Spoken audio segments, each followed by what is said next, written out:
So, nakita natin, tingin ko nga, ang pakiramdam ko sa Pilipinas, slowly, it is going through a transformation.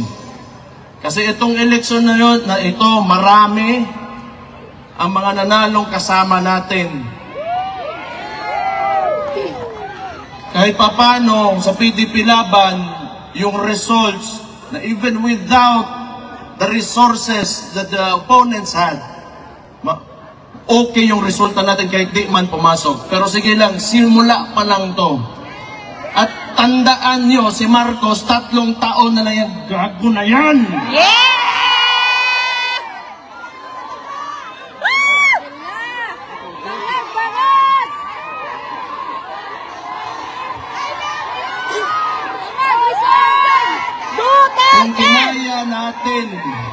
Kung kinaya natin 3 taon, ako sa Davao na bilang alkalde doon, pinahirapan nila ako, wala. Bakit ako malakas? Bakit ang Davao City andyan pa rin ngayon? Bakit si VP, yung kapatid ko, hindi tumitigil? Kasi alam namin na kayong mga Pilipino, kayong mga OFW dito, nasa likod namin lagi.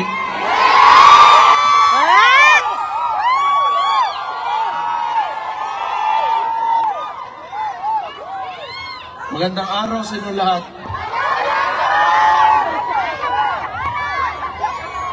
Kumusta naman kayo?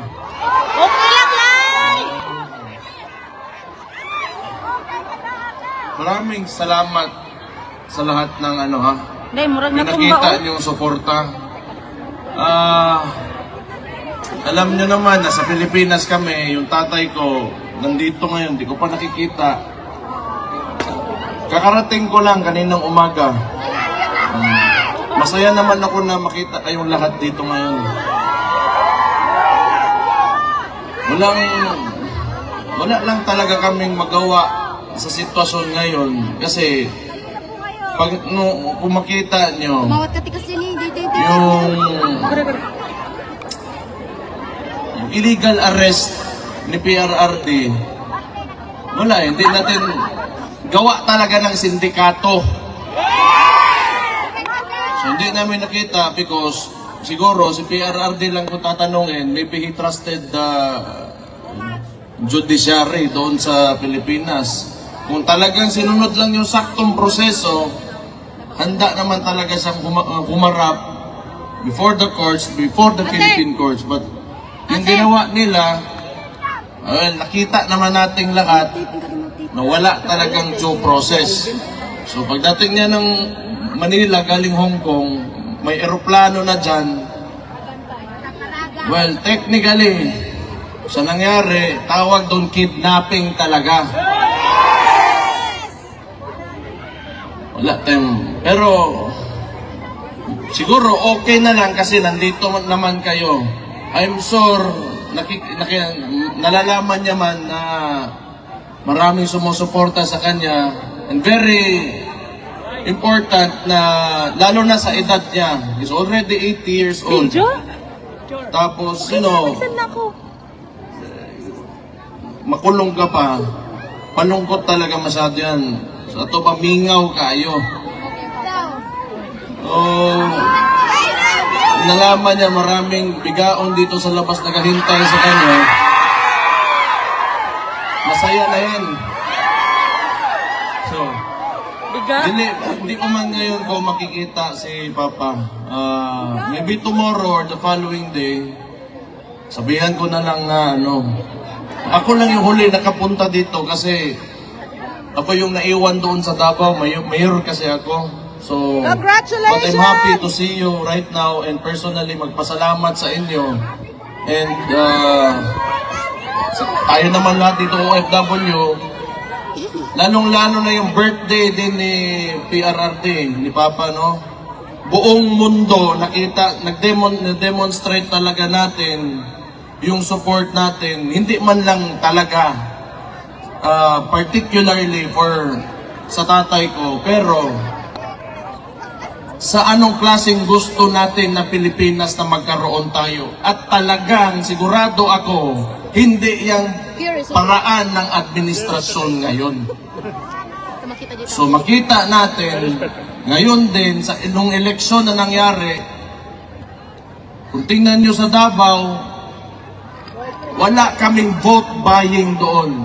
Yes!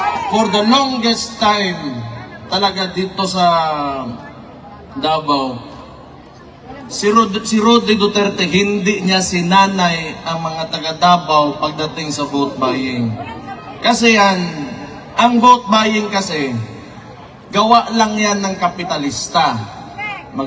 Maghanda ka ng pera, tapos pagpasok ng eleksyon, gagamitin mo yung pera na yon para piliin kang tao, para ikaw yung piliin. So, ano ang consequence nun sa lugar nyo? Malamang, kung ikaw politiko ka at negosante ka rin at the same time, ang tendency niyan, babawiin mo yung nawala mo yung pera mo kasi nangapital ka pagpasok mo sa posisyon. Tama! So mahalaga, yun na nga, ever since, ang ginagawa namin sa Davao, kinukuha namin yung mga nagbibigay na, those who engage in vote buying, but still, we vote for those who we truly believe should run government. So hindi na natin maiwasan na may mga politiko talaga gumagamit ng pera to convince para mabigay sa kanila yung boto. Pero isipin nyo, pag naglabas ng pera yan, that is what capitalists do. Hindi pwede yan na maglabas ng pera tapos bawiin, hindi nila bawiin. Malabo yan. Pero pwede naman talaga na kung pumasok sila dyan, o di parusahan nyo, you take their money, then you vote for those who sino talaga yung karapat-dapat na mamuno dyan sa lugar. So, nakita natin, tingin ko nga, ang pakiramdam ko sa Pilipinas, slowly, it is going through a transformation. Kasi itong eleksyon na yun, na ito, marami ang mga nanalong kasama natin. Kahit papano sa PDP laban, yung results na even without the resources that the opponents had, okay yung resulta natin kahit di man pumasok. Pero sige lang, simula pa lang to. At tandaan nyo, si Marcos, 3 taon na lang yan, gago na yan! Yeah!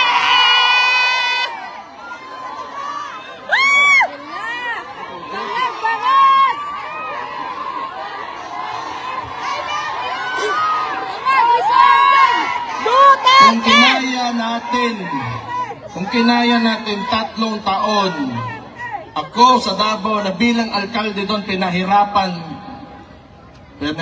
nila ako, wala. Bakit ako malakas? Bakit ang Davao City andyan pa rin ngayon? Bakit si VP, yung kapatid ko, hindi tumitigil? Kasi alam namin na kayong mga Pilipino, kayong mga OFW dito, nasa likod namin lagi. Duterte! Duterte! Duterte! Duterte! Duterte! Duterte! Kasi, naiintindihan ko kayo, lalo na kayo mga OFW. That is why, yung suporta talaga kang PRRD, at maraming salamat din sa kapatid ko, nasa kanila talaga.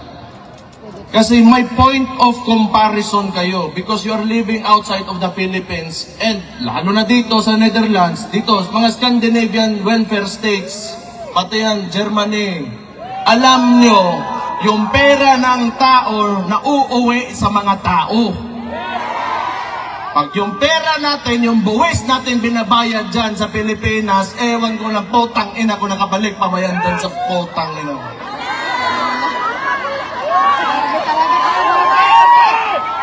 Hindi mo na alam saan napunta, nasa bulsa ng mga kurap ng mga putang inang politiko ng yawa na sila tanan.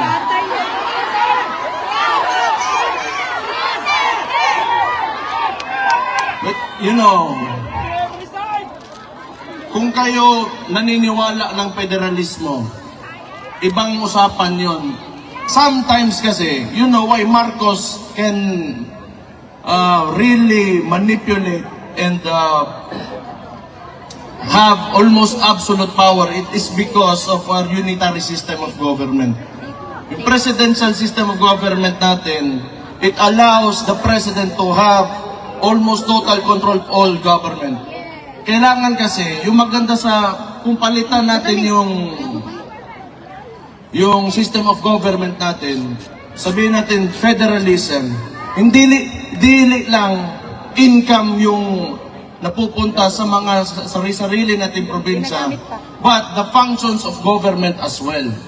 So, ma-decentralize yung Metro Manila ngayon and Malacanang, and the power will be devolved, and the functions and powers of the agencies will be devolved doon sa mga probinsya, sa mga local government units. So, I do not know kung mangyayari pa ba, pero that is one of the causes why Marcos can, you know, kaya lang naman gusto nila yung unitary system of government because power is centralized, and yung tatay kasi ni Marcos noon was a dictator, and you can have cronies. Yung mga ambisyoso masyado dyan sa gobyerno na kahit mali, ginagawa, gusto niyan gayahin nila noon. Sa panahon ng Marcos Sr., may mga cronies si Marcos Sr., sila General Ver, sila Enrile kaniadtong panahon. Yan ang gusto nila, yung mga Marbel, yan si Torre, mga Rimulya. Kasi ang susunod dyan, they will attempt not to go down in government, and they will attempt another dictatorship. And along with that dictatorship comes the cronies. So itong mga ambisyoso, mga putaragis na ito, mga politiko at nasa gobyerno ngayon, na kahit mali na ginagawa pa rin, gusto niyan, they will join that dictatorship, and they will be the cronies of the new Marcos, kaning Junior, na bangag ang putang ina ngayon. So kaya makita niyo why unusual talaga masyado ang movement ng mga tao na nasa gobyerno, na kahit mali nilalabag yung batas pero ginagawa pa rin.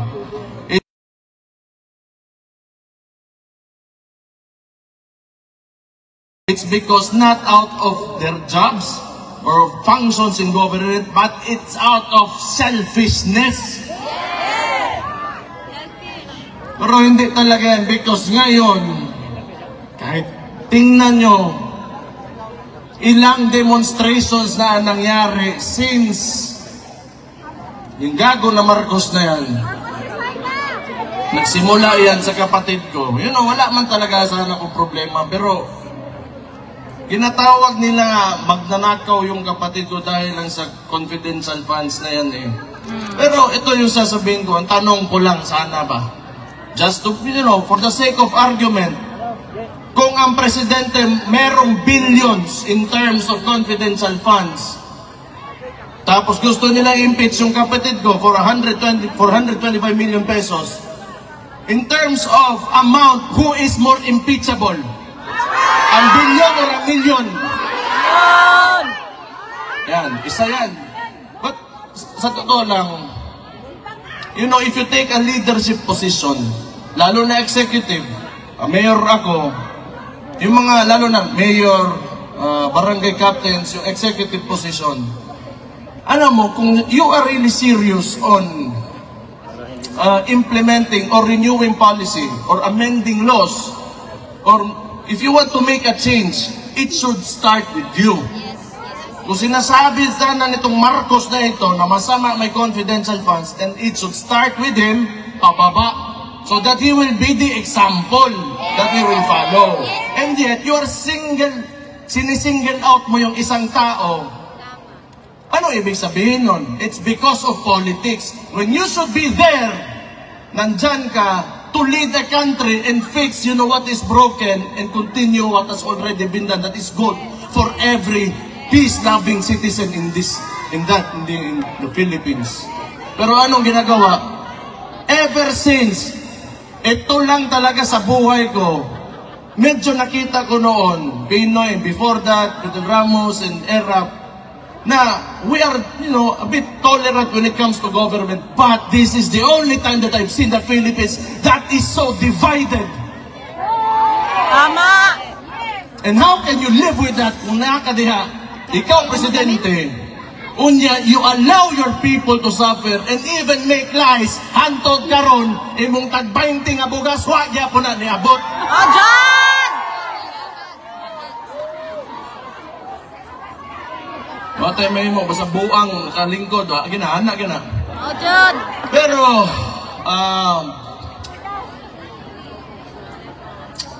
as I said earlier, tanaw na ko, like everybody's really putting it out there ba? Kana yung nararamdaman nyo, and how you really feel, kung anong gusto nyong direction para sa bansa natin. That's good. I think you should continue doing this kasi we will do the same thing. I will do the same thing. It will be not for ourselves, but it will be for the future of our children, our grandchildren, and our country. So yun na mahalaga. Maybe someday, hindi na lalaki yung mga anak natin o yung mga apo natin, iba.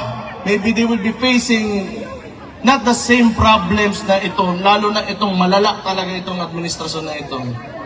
Tingnan nyo, kahit kasama nila sa alyansa, nung pagpanalo ni Ping Lacson, what did he say? The 2025 budget is the most corrupt budget in Philippine history. Kahit kasama nila mismo, natapos lang sandali, sinabi na nila. Wala talagang... Sa totoo lang, hindi ko maintindihan why they can afford to do all of this. And at 2028, matatapos din ang termino ni Marcos eh. So anong gusto niya? Di ko talaga alam.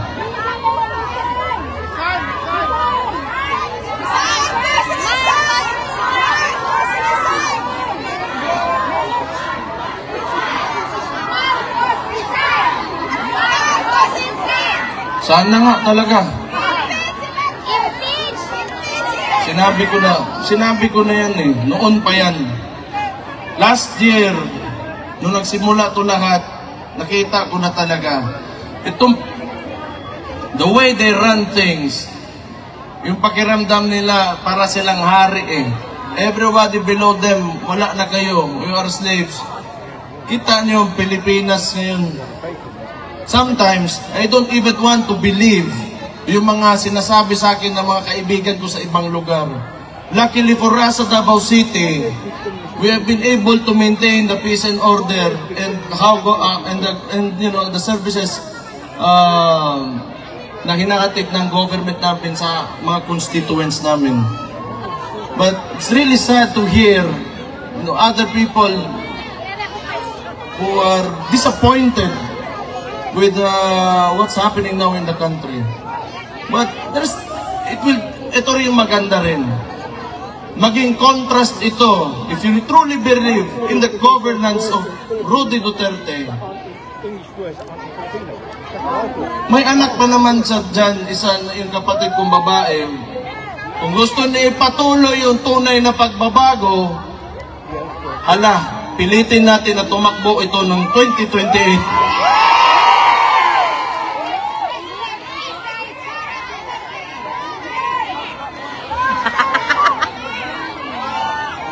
Ano tingin na? 2028, Sara Duterte for President. Magaling. Yes! Sabihin ko kayo nagsabi ha, nagmatasuntukin ako yan.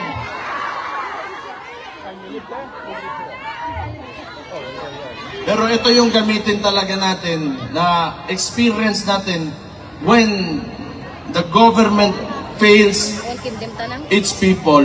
Ito yung best example talaga, itong gobyerno talaga na ito. Kahit man lang sa puro kalokohan talaga.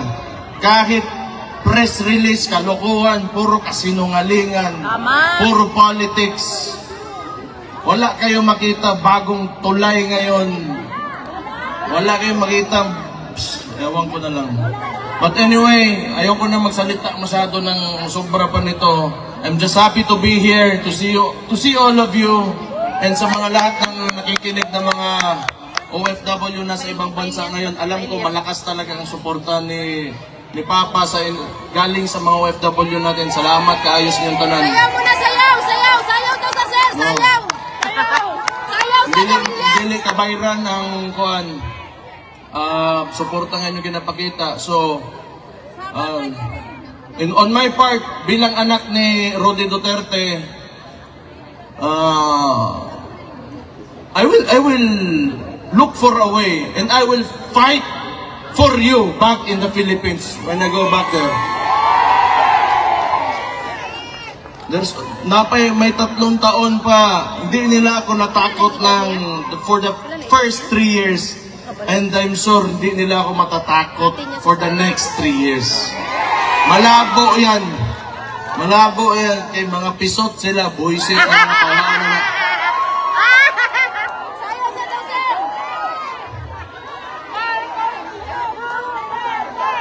As long as we remain to be peaceful and God-fearing Filipino citizens, believe in the have aspirations for our country. Andun naman kami lahat, yung mga kababayan nyo nandun, lumalaban talaga kami. Lahat naman tayo, ang problema lang talaga sa Pilipinas, because of very centralized government, yung mga nasa taas, may mga posisyon, yung mga matagal na political dynasties, gusto ng ganun because they can maintain their power. Because it's a conservative form of government. Kasi pag naging progresibo tayo, threatened yung mga positions nila. Gusto kasi nila ituturo lang sa presidente sino malalagay, ganon. Government ngayon is not based on merit, but tingnan nyo, anong nangyari? You have a chief PNP na 3 ranggo ang tinalunan para maging chief PNP. It's because this is not merit-based promotion. Tama! Pabor-pabor-based promotion Diba? So, balik na ako dito. I have to face that. Pasigunsa na po yung buhato na ng diwata. Puisit na yung kahanan. Lima ka, nagbenta lang ng Paris Overload. Sumali ng party list. Naging kidnapper, naging chief PNP si Diwata. Oh! Si Raulo. Pero alam nyo, tingin ko, pag magkuha yan ng neuro exam, di yan makapasar. Buang talaga yan. No, nobody in their right mind would do what he did. Yung sinakay na si PRT sa aeroplano because he is a police officer. He knows the due process. Kung nag-iisip talaga yon, kung sakto yung utak niya, tayo, baksak sa neuro yan. Sigurado ako. Along the way, may bakukang na lisod sa utok ana ba? Makakaon siguro panos nga pansit. Oo na. Pero nobody in the right mind would do that. That's totally illegal, and you know, the consequences of these actions are heavy, sa totoo lang. But we have a government who doesn't seem to know what the Constitution is. Anyway, humana man taong storya, gusto ko kuhan, ipaniun to na karon sa inyong tanan, mga gwapa o gwapo diha. Oh, naniwala naman kayo. Mabuhay kayong lahat. Mabuhay ang OFWs. Mabuhay! Mabuhay ang Pilipinas. Mabuhay! Hey, yeah, yeah, yeah.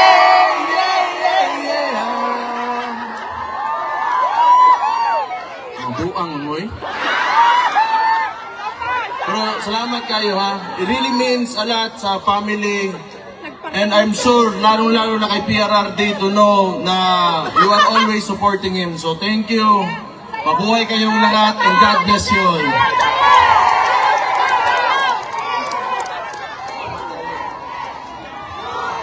Maraming salamat po.